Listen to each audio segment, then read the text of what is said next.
খ্রিস্টান হইলে কফিনে, মুসলিম হইলে কাফনে, হিন্দু হলে চিতায় পুইরা ছাই। মানব গৌরব করার নাই রে কিছুই নাই।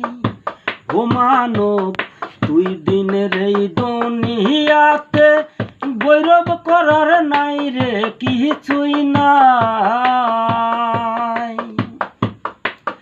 খ্রিস্টান হইলে কফিনে, মুসলিম হইলে কাফনে, হিন্দু হলে চিতায় পুইরা ছাই। মানব গৌরব করার নাই রে কিছুই নাই। ও মানব দুই দিনের এই দুনিয়াতে গৌরব করার নাই রে কিছুই নাই।